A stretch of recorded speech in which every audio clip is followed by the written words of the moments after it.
மதுரை மாவட்ட ஆட்சியரின் காரை ஜப்தி செய்ய வந்த நீதிமன்ற ஊழியர்களால் பரபரப்பு ஏற்பட்டிருக்கிறது. அண்மை தகவலாக பார்த்துக் கொண்டிருக்கிறோம்.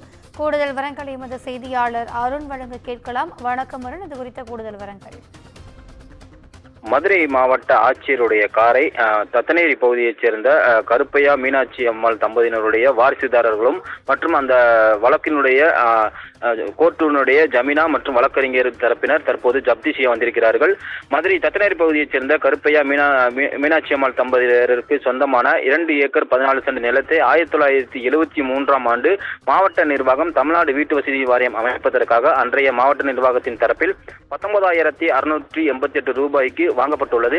அதனைத் தொடர்ந்து வாங்கப்பட்ட நிலத்திற்கான தொகை போதாது என கருப்பையா நீதிமன்றத்தை நாடிய நிலையில் 1982ஆம் ஆண்டு சென்ட் ஒன்றுக்கு ரூபாய் 1000 வீதம் 2 ஏக்கர் 14 சென்ட் நிலத்திற்கு 2,14,000 ரூபாய் வழங்க நீதிமன்றம் உத்தரவிட்டிருந்தது. இந்த நிலையில்தான் இந்த குறிப்பிட்ட தொகையை செலுத்திவிட்டு கொடுக்க வேண்டிய மாவட்ட நீதிமன்றம் உத்தரவிட்டதின் பேரில் மாவட்ட நிர்வாகத்தின் சார்பில் கொடுக்க வேண்டிய குறிப்பிட்ட தொகையை செலுத்திவிட்டு மீதி உள்ள தொகையை முழுமையாக செலுத்தாமல் காலம் தாழ்த்தி வந்திருக்கின்றனர். தொடர்ந்து 2019ஆம் ஆண்டு நீதிமன்ற உத்தரவின்படி மாவட்ட நிர்வாகத்தினுடைய ஆட்சியர் காரை ஜப்தி செய்ய வேண்டும் என்றும் அந்த காரை பறிமுதல் செய்திருக்கிறார்கள். மேலும் பணத்தை முழுமையாக ஒப்படைக்காமல் நீதிமன்றத்தில் ஒப்புதல் அளித்து பாண்ட் எழுதி விட்டு அந்த காரை மாவட்ட நிர்வாகத்தினர் பெற்று சென்றனர். தொடர்ச்சியாக முழுமையாக பணமை செலுத்தாமல் இருந்து வந்ததால் 2010ஆம் ஆண்டு மாவட்ட நிர்வாகத்தின் சார்பில் மேல்முறையீடு செய்திருக்கிறார்கள். சென்னை உயர்நீதிமன்றத்தில் மேல்முறையீடு செய்யப்பட்ட இந்த மனுவானது அன்றைய தினம் தள்ளுபடி செய்யப்பட்டிருக்கிறது.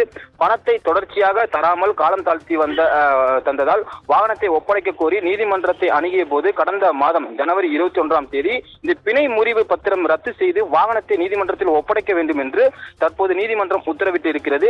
இதனில் தொடர்ச்சியாக நீதிமன்ற உத்தரவை மீறி தொடர்ச்சியாக வாகனத்தை ஒப்படைக்காமல் இருந்து வந்த மதுரை மாவட்ட ஆட்சியரின் காரை நீதிமன்ற அமீனா மற்றும் வாரிசுதாரர்கள் கருப்பையாவினுடைய வாரிசுதாரர்கள் முன்னிலையில் அந்த வழக்கை தொடுத்த வழக்கறிஞர் செல்வராஜ் மற்றும் வாரிசுதாரர்கள் காரை பறிமுதல் செய்வதற்காக தற்போது காத்திருக்கிறார்கள். இருப்பினும் மாவட்ட ஆட்சியர் அலுவலகத்தில் வேறொரு கூட்டம் அரசு ரீதியான கூட்டங்கள் நடைபெறுவதால் மாவட்ட ஆட்சியர் வேறொரு காரில் தற்போது மாவட்ட ஆட்சியர் அலுவலகத்திற்கு வந்திருக்கிறார். மேலும் மாவட்ட ஆட்சியர் அலுவலகத்தில் முன்பு நிறுத்தப்பட்டிருக்கக்கூடிய மாவட்ட ஆட்சியரின் காரில் இருக்கக்கூடிய அனைத்து பொருட்களும் தற்போது பறிமுதல் செய்யப்பட்டு வருகிறது. திவ்யா, கூடுதல் விவரங்களுக்கு நன்றி.